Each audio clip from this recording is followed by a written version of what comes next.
Our next artist is Taylor Ngiri Seaberg, who is a Kenyan-American gender non-binary community organizer and multi-instrumentalist based in Chicago, Illinois, and originally from South Minneapolis, Minnesota. They play in the Twin Cities alt-jazz hip-hop punk band Black Velvet Punks, and Ngiri was a lead director on a compilation community album called Art of the Revolution, which includes works of resilience from 10 different Black arts organizers and activists. And they were also awarded a Metro Regional Arts Council Next Step Fund grant in 2021. Please join me in welcoming Ngiri.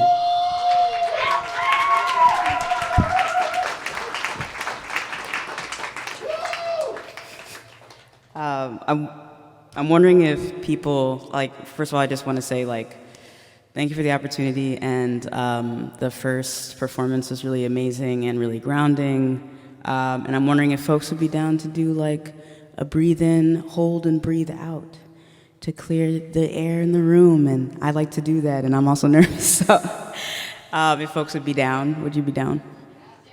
All right, so I'm going to count to 3, and then we're going to breathe in, we're going to hold for 4 seconds, and then we're going to breathe out. So, 1, 2, 3.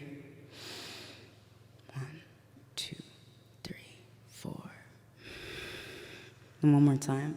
1, 2, 3. 1, 2, 3, 4. Thank you.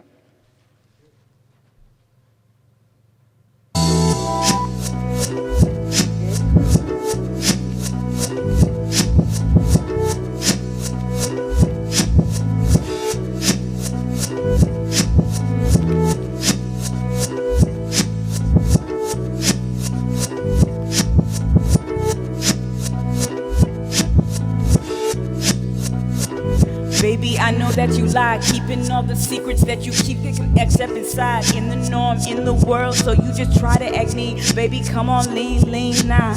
Come on, baby, won't you lean now and then. Don't be stuck. Maybe we can just think it over. Cold calling, kicking curbs. I'm just built like a soldier. Know what does freedom mean to you? Nah, nah, nah. No, no, no. Na na na na na.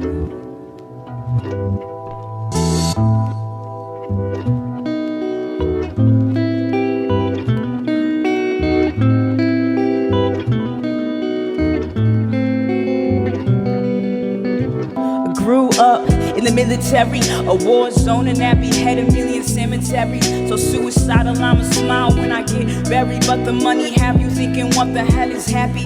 Lick the gasoline off from my lungs.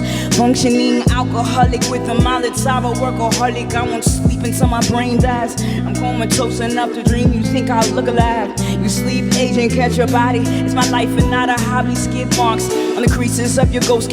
Rob me, death note. Keep an L and keep it written with the pen. You like to claim you know me, you don't know just where I've been. But Channel 5 is on late. Now you a zombie with clickbait. You tucked in white aggressions, call your manager a rate. And you claim you piss greatness just to plan your own escape. But I'm just fumbling with my own fate.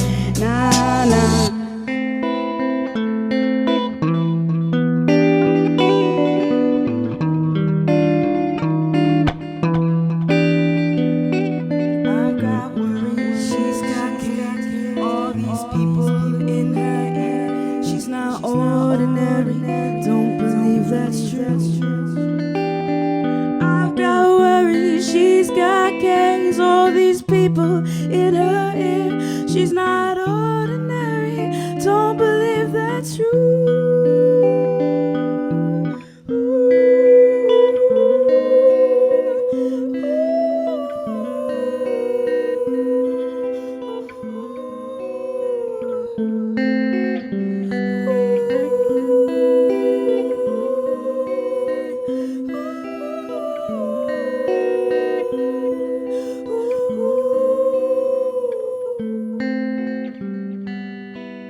about all of what you feel has crept underneath. I've seen your faces, straight like teeth like alligators. Get me out my head, I'm trying to breathe. All of what's been done, yeah. Well, I need some relief. I get so high, high, get so high, I get so high.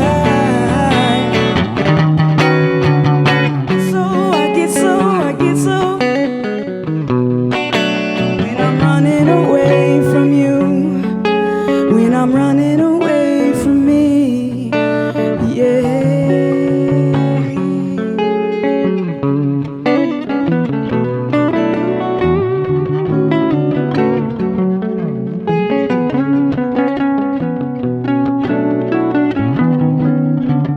Feel the rush when I'm fiending, when I lose control.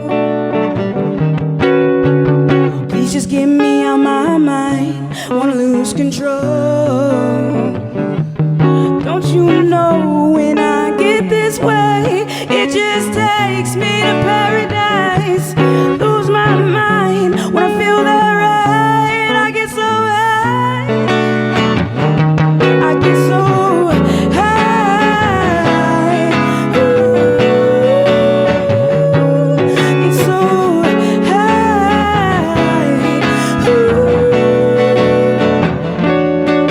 Ooh, I get so high. When I'm running away from you, when you're running away from me, yeah.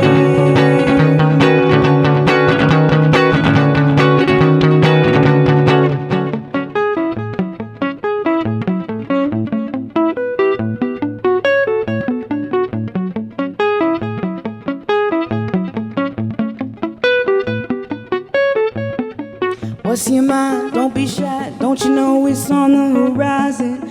On the horizon. What's your mind? Don't be shy. Don't you know it's on the horizon? On the horizon. You don't know.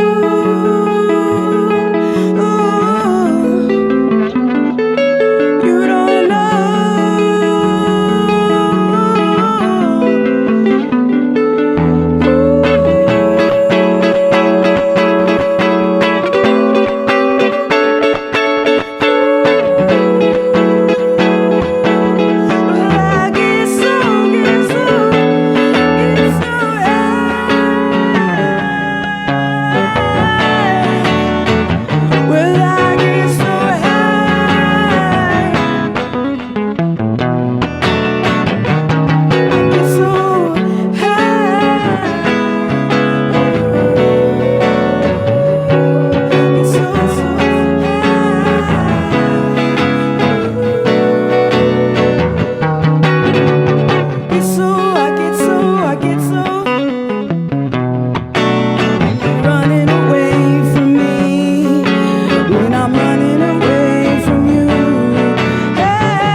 Keeping up appearances, running from the fear of this, drown it out with another kiss.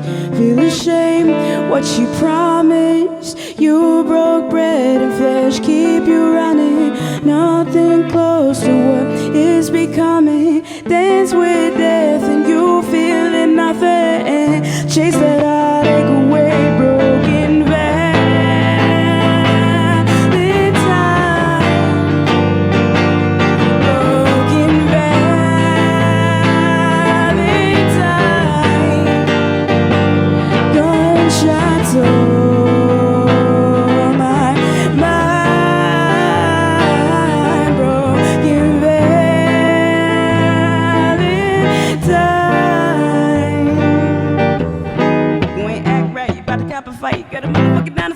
tighten up, you're in my sights. Woo! And a nigga do fucking bite, but she bleeding on her knees for some sense of understanding. Instead she fends now for herself, the world is just abandoned. The world is cruel, would rather see you on your knees. And you're the only one in which you need to just believe. You gotta free your mental Columbine. You see his body falling farther, now he's father time. And now you get the goose quick when you aimless from the cyanide that you chasing. Them boys floating in the matrix. It's an anecdote to the vacant. You're a still built human, and a mother can make it. Nobody can take that. Nice steady escaping. I got just the drug you need for this hazy situation. And now we can't keep his body from fucking shaking. Broken Valentine. Violence is the baby that we both raised. We spoke of truth and now he's lying dead in his fucking grave today. Everybody wanna feed the rich, nobody wanna feed the community. When politicians band together, that's why we get full of meat. It's like we had a steady deal. Everything I say, it's like we had a steady deal. Everything I say, you ain't gotta listen, but you gotta feel. You ain't gotta listen, but you gotta feel. You ain't gotta listen, but you gotta heal. You ain't gotta listen, but you gotta heal.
So I moved to Chicago in 2020, and that song, Broken Valentine, was actually about a 17-year-old boy. He was close to his 18th birthday. It's back when I lived on 35th in Chicago, across from Pillsbury House Theater. And he was shot on my block, actually, and there was a memorial site, and I used to talk to his family and leave flowers on his gravesite every morning. And so that song was written in memoriam to Mario Sanchez.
She loves the world just in the way she can.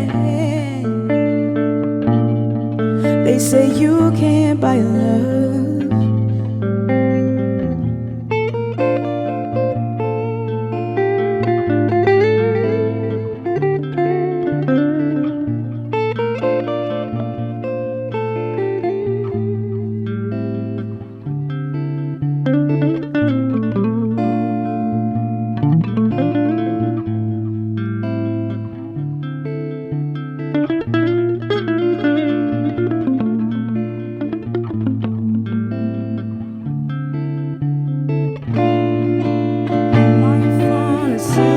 Screen sold to misery,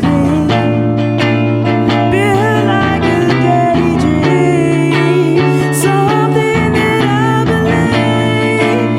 Hollywood,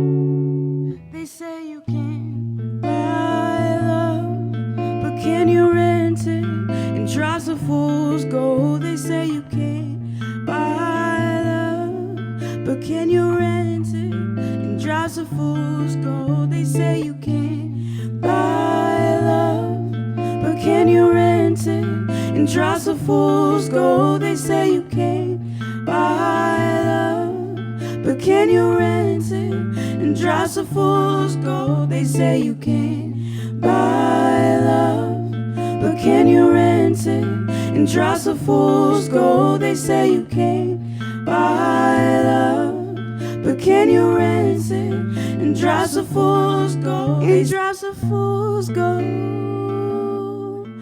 drops of fool's gold, drops of fool's gold, drops of fool's gold.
You can go drive in my car. I'm liking how you're feeling and I wanna go real far, far. Taste the quiver of your lips, got me feeling so softly. I'm liking what you're doing, baby girl. Often, often I want you.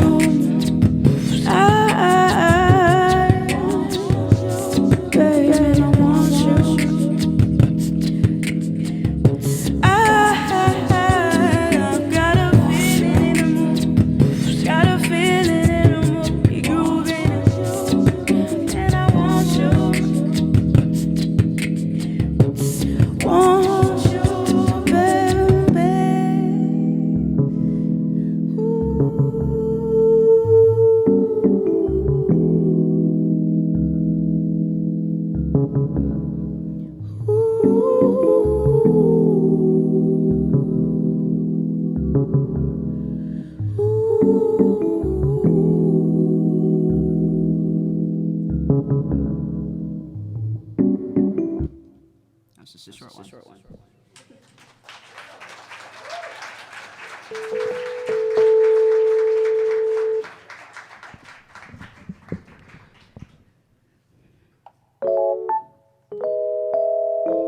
I also have no concept of time, so just, kick me off whenever.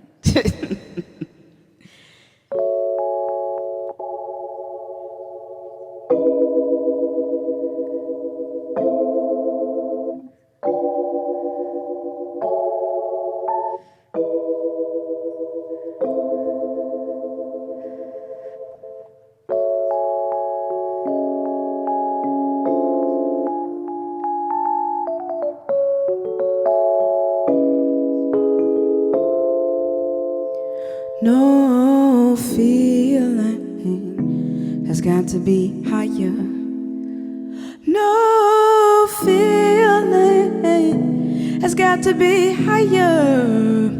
No feeling has got to be higher than your desire to break up out your own lane, and your desire to talk about your own game. No feeling on the blue tail, I light fire.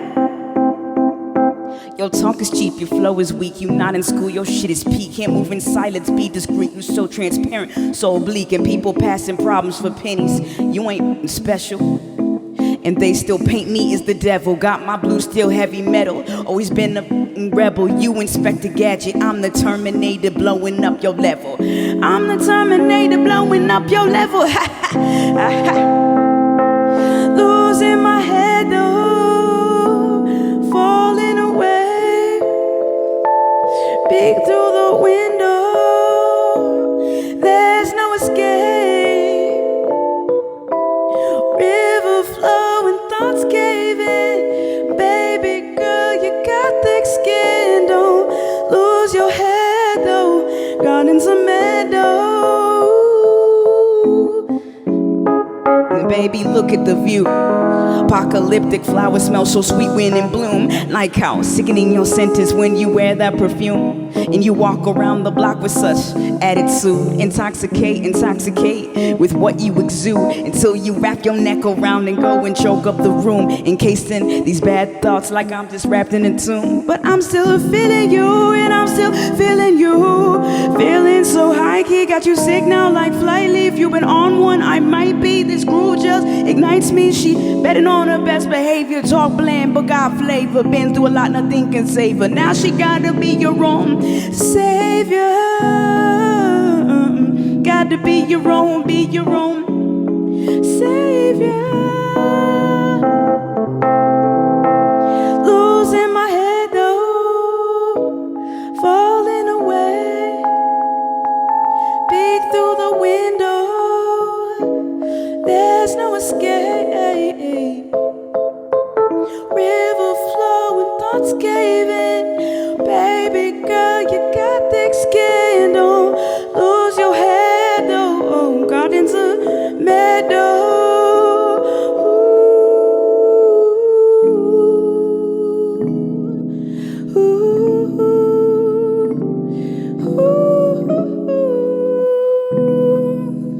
Losing my head, going down these tunnels, falling. I think I'm moving. Every grip in my skin that I got consuming. Won't you follow away? I still need time in the grave. I can't get life on the way.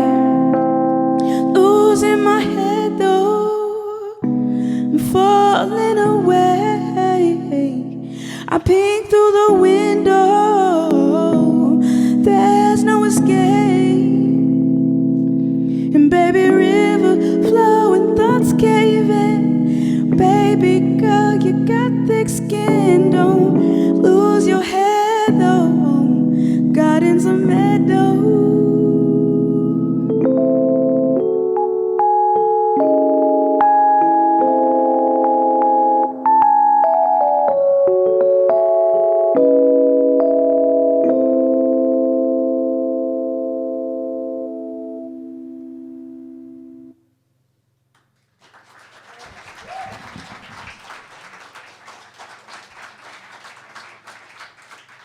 So yeah, this is the first time I've done a solo set in like years. Yeah. I get scared not having my band because I'm like, you know, my band is like really punk rocky and like very loud, and like this is more like vulnerable and like, you know, isolated. So I'm like, feelings and. How y'all doing though out there?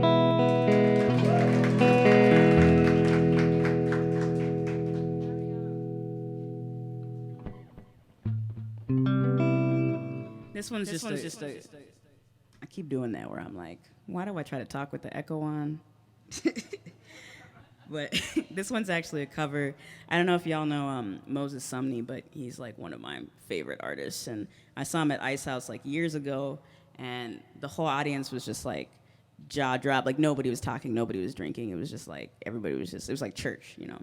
And his voice was like incredible. And so we at the very very end of his set, he did a song Plastic. They did their song Plastic, and the whole audience, like Moses dropped out, and everybody in the audience was just singing, you know, and it was really beautiful. So I wanted to do a cover of that.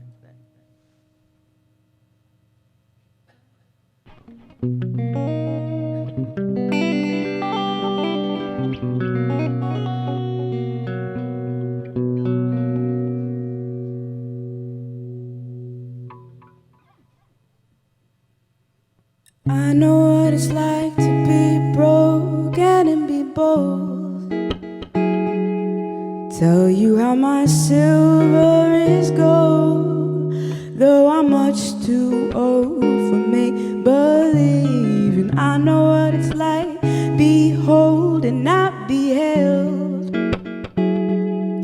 Funny how a stomach of faith seems satisfied though swell and swollen. And you got me shooting across the sky like a star, and nobody told me to never let it get too in my silhouette. So you're standing scared of me.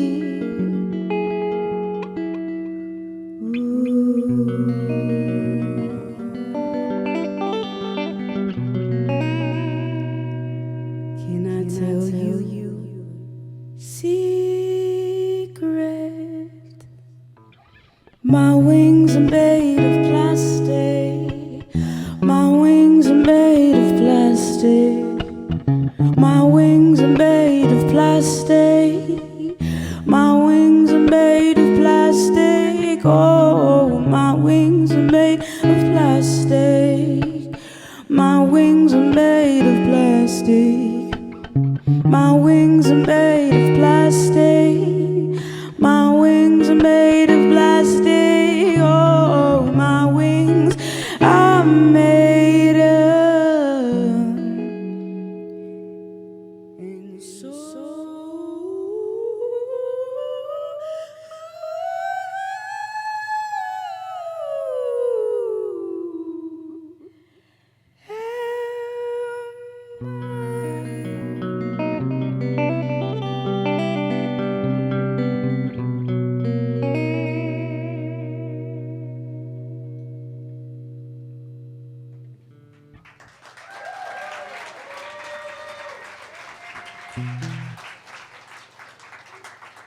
Last song? Cool. I gotta really make it count.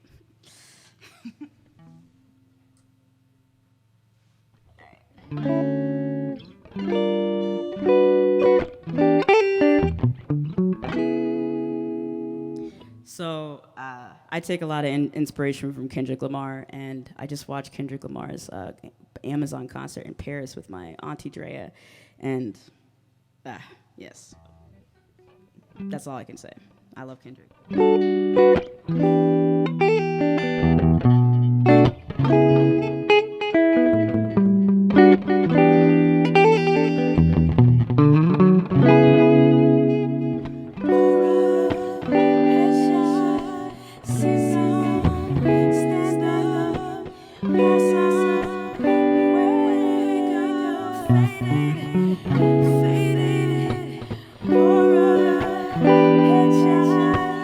sit down.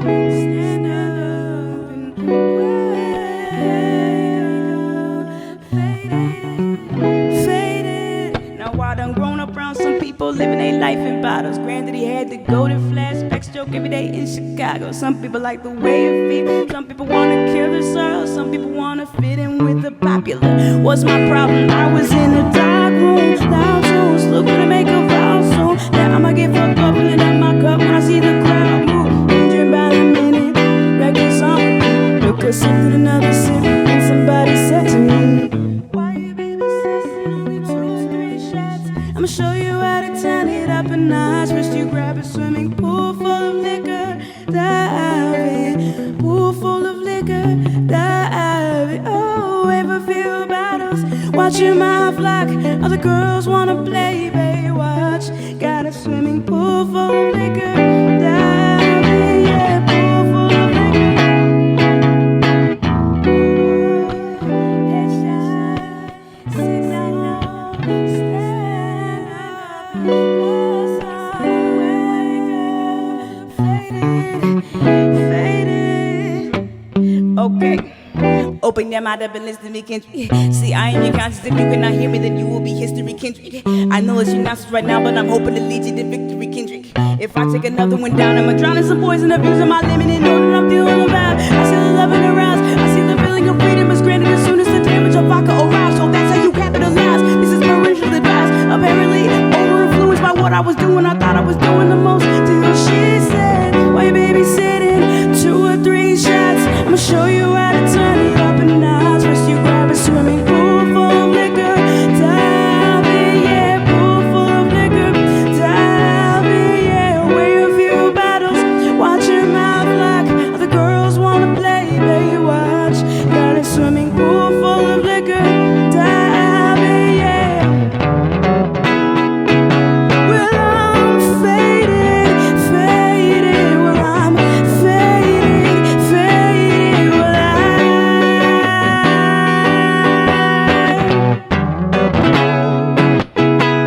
all alone on some faded love, all alone on some faded love, all alone on some faded love, faded love, faded love. Pour up, headshot, sit down, stand up, pass out, fade.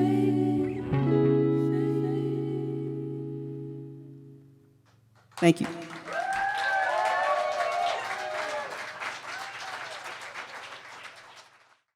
Hi, my name is Ellen Stanley, and I'm an artist and DJ and music promoter and fan here in the Twin Cities, and I'm really excited to be a part of this Beyond the Pandemic showcase.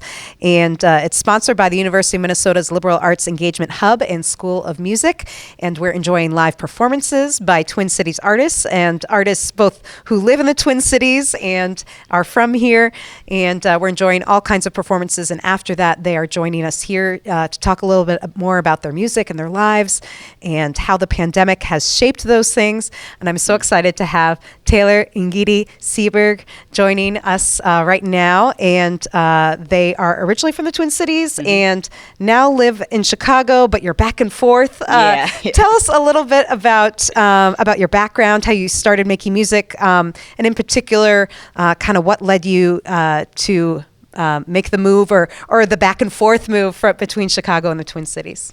Yeah, I so my family, my mom specifically, is from South Minneapolis.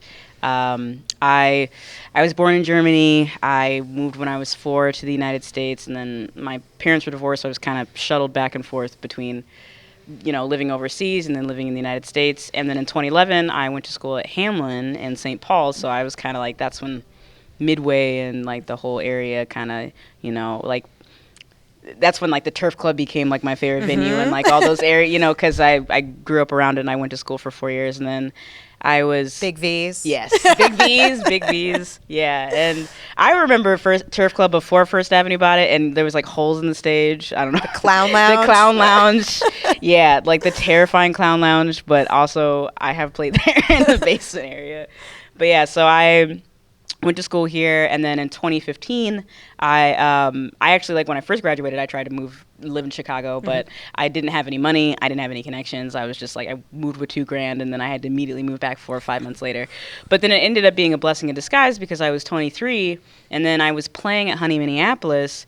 I was like playing like in this bar, and this dude is like, hey, like, do you take this like, do you do music? And I was like, no, this is just a hobby. You know, I went to college for graphic design and media and advertising and something completely different.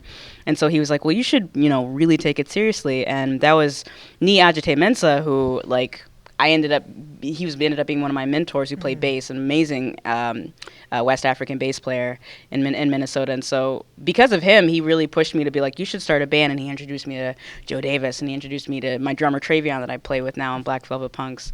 And so he just kind of believed in me when I didn't even know I was. We all need those people, right? Yeah. Yeah. And then ever since then, I played, I think, like, I was playing shows, and I was playing, you know, like college toga parties and like nothing serious. And then one day Chastity Brown comes, and, you know, I'd been trying to see her sold out like residency at Ice House for all through January, and I couldn't see it. And then she reaches out to me on Facebook, and she goes, hey, I need an opener for my Silhouette of Sirens album release show at the Fitzgerald Theater. Can you open? And my first thought is, I get to see Chastity. I'm not even like, I get to play. I'm like, I get to see Chastity Brown, you know, like, I'm really happy. But that was like the first time I was like, oh, this is serious, because it was a sold out show in front of 1,200 people. And I remembered Minnesota Public Radio owned it at the time, and I had submitted one of my songs for like some sort of like best bands thing, and I didn't get in, but they ended up playing the song on the radio. And so when I was singing one of my songs at the beginning of the set, like, there was people in the audience like mouthing the words to it because they listened to it on NPR. So I was like, what, you know? And I was like 23, 24, just like very like, oh my gosh, like, what is this? And so, yeah, like, the Twin Cities and just doing music here became like such a strong part of my life.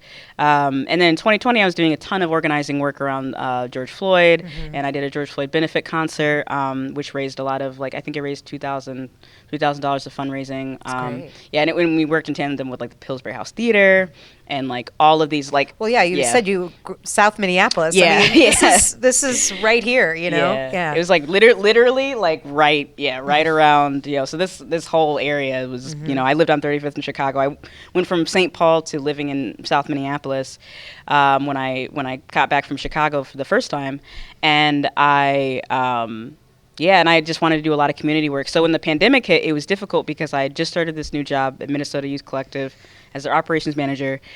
And I was like, oh, like, I want to protest and I want to contribute, but I also want to keep people safe and like not, you know, I was kind of dealing with the ethics of like, what does that mean? Like, I was at the time living with someone who's immunocompromised, like trying to figure out like, how do I balance all of these things? Like, there's safety, but also like political protest and like the safety of my community and civil unrest. So there was just like a lot. And then I got really burnt out, and I learned like that, you know, my job gave me a therapist, thank God, Minnesota Youth Collective.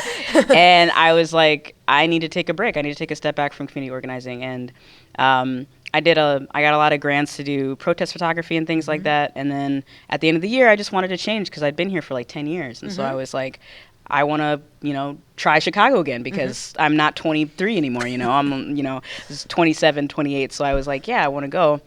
And so I just did. I did it on a whim, and I had already I went on tour with Gully Boys back in 2018, so I had connections there in Chicago already, and so I ended up finding connections and just like, having a good home and community there. Wonderful. Well, I'm glad you keep coming back here to the Twin Cities of course, so we can enjoy your music. And we were chatting before this, and I was saying, you know, I had lost track of whether you were still based in Chicago or here because you come back so often, which is wonderful, with all different kinds of projects, so Black Velvet Punks or doing your solo work as you did tonight.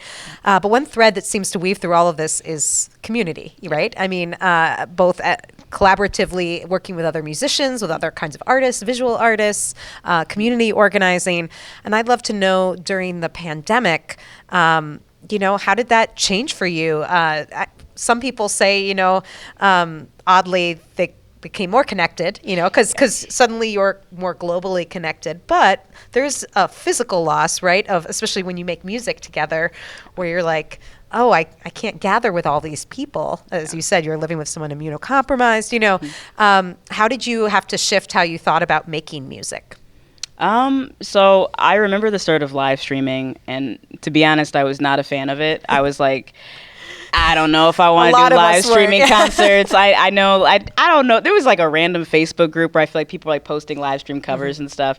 And I was like, I didn't want to do it at the time. I think I did one for my friend Nathaniel Nelson of Tree Dome. I did one like holiday, like live stream video thing for him.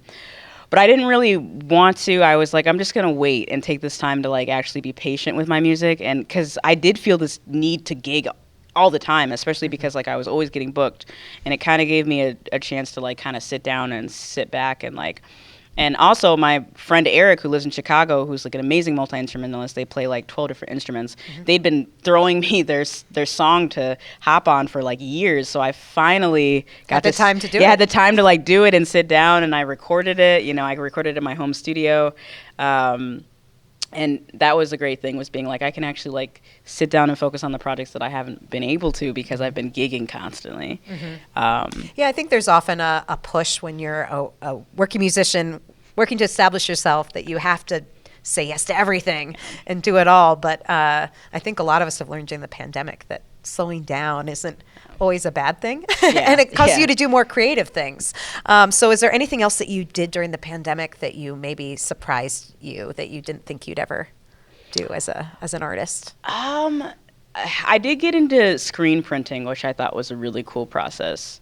I tried to distill some beer. It didn't work. It took months, and I didn't do it properly. It's like the equivalent of baking, right? Like we've all tried doing our own. It's like a bad starter, you know. Like that's exactly what happened, but with alcohol. It was and then it takes up your whole tub too. Yeah, so, exactly. What is your musical work like nowadays? Like, have you taken some of those things you learned during the pandemic about slowing down, or have you just sort of plunged right back in, or how's it shifted for you? I did go back into like having 2 full-time jobs and trying to gig in 2 bands, one in Chicago and one in Minneapolis, and I did gear back up because I wanted to do community work in Chicago and in Minnesota, but in the last couple of months, I actually have just been like taking a lot of time to like focus on traveling and being safe doing that too, you know, just making sure like I'm still getting tested, making sure I got my vaccine and everything like that. So travel for like touring or or more recreational touring, but also just like I have friends, I forget sometimes I have friends that live everywhere. So I'm like,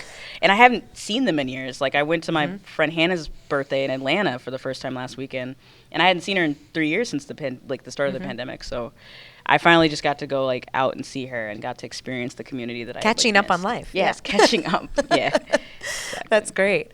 And what do you think audiences need to hear in relationship to the role of live music, especially now, post-pandemic, post-George Floyd? As you know, so much in our world is constantly changing, but I feel like these few years have been pretty dramatic in a lot of ways. Yeah. And I'm going through my Saturn return, so it's like extra bad. I don't know. Saturn return is like, I'm coming into my 30s, and it's like the last like 3-4 years are just like astrologically difficult because I'm going through like also changes and like growing up and maturing as a person. So that combined with the last 3 years of the pandemic has made me like shift in a lot of my priorities and how I treat people and how I want to be treated, you know, not saying yes to everything, like knowing my worth, you know, saying like, well, if it doesn't pay what, you know, I feel like is good to cover my musicians, then I'm not going to take it, you know, and vouching for them as well as myself. So like, a lot of like personal shift has happened, which has been like really good and difficult at the same time.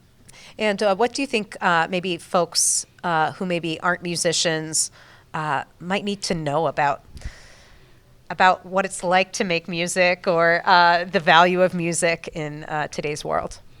I mean, I always tell people, you know, luckily I grew up with a mom who always pushed me to do art. And that's not a big thing with East African parents. It's not a big thing with a lot of parents of color. A lot of, you know, family wants to be doctors and lawyers and stuff. So my mom, she was a piano player. She went to Juilliard. And so she was like she's an amazing musician, and she taught all of my siblings. So she always pushed me to want to do music, and she always pushed the importance of it when I was a kid. And I was the one who was like, no, I'm not going to take that seriously. It's not a viable career path. But like now I'm seeing like, oh, it is viable. And then like, it's something that you know, people obviously need and people obviously want, because, you know, I remember seeing the videos of people in Italy and stuff were long distance, but playing to each other in their apartments, you know, across the villas and across the balconies. And you can see that people are like getting solidarity and stuff from music and from being in community with music. Wonderful, yeah. Well, thank you so much for being in community with us tonight, and for sharing your music. And Taylor Ngiri Seaberg, thank you so much. Thank you.